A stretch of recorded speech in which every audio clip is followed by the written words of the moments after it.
Same here. Meanwhile, Czar setting pay, but not capping it, regulating salaries, but not controlling them.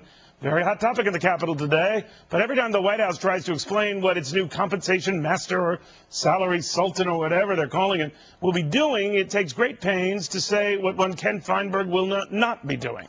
So why is Ken there at all? Well, Democratic Congressman Brad Sherman says because we need him. For what, Congressman? What do we need this guy for? I'm not sure much, except by calling him a czar, we get the impression that we're really controlling executive compensation at all these companies that have received our money.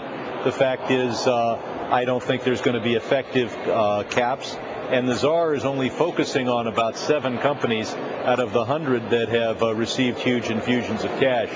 Frankly, I think the American people want to see limits, not on all executive pay, but on executive pay of companies that would be in bankruptcy today if it wasn't for the taxpayer taking the risk. Does that mean, Congressman, that those that have paid that money back, or just those that are still on the dime?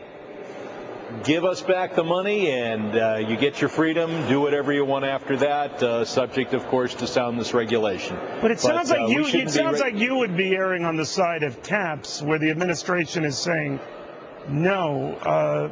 But I'm not sure what this czar is going to do, Congressman, because if they're saying no, he's not a cap guy. He's not even a salary range guy. He's just sort of a watching pay guy. I don't understand what the heck kind of guy he is.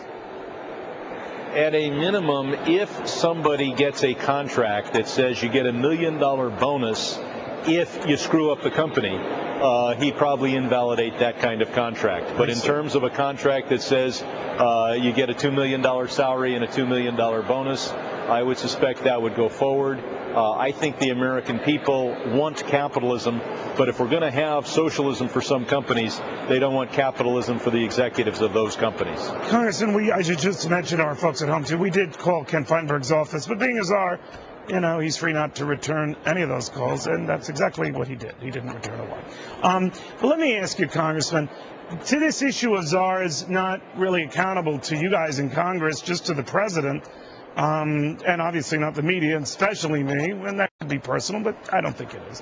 But what do you make of that? Does it bother you on any level, regardless of party affiliation, that you've got czars like this pay czar and these other ones popping up all over the place, and they really don't have to answer to you?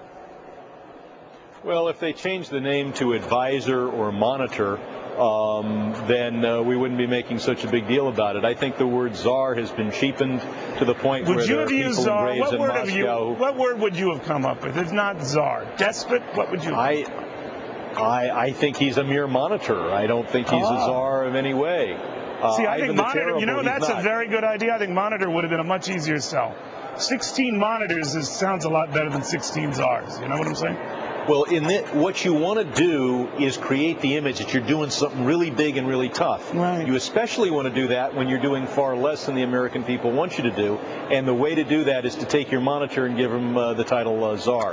That's a very good. Well, you're a great student of history, Congressman, and you know how it worked out for the last czar.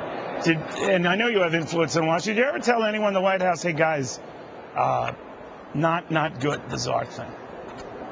Well, people like being czars. Hundreds of years of unchecked power and opulence followed by one execution. Overall, it worked out pretty good for most of the czars. But getting back to executive compensation, our hearings today focused on say-on pay, where we let the shareholders vote on executive compensation. I think that makes a lot of sense, and it ought to be a binding vote, not just an advisory vote, because we ought to have real capitalism, not crony capitalism. We ought to have the shareholders really in control of the corporation. All right, well, now you're going to have a couple of czars on your case, but you have a great sense of humor, so maybe you can make them laugh and they'll run away. Congressman, always good to have you. Thank you very, very much. Good to be with you, Neil. Meanwhile, Carrie's out.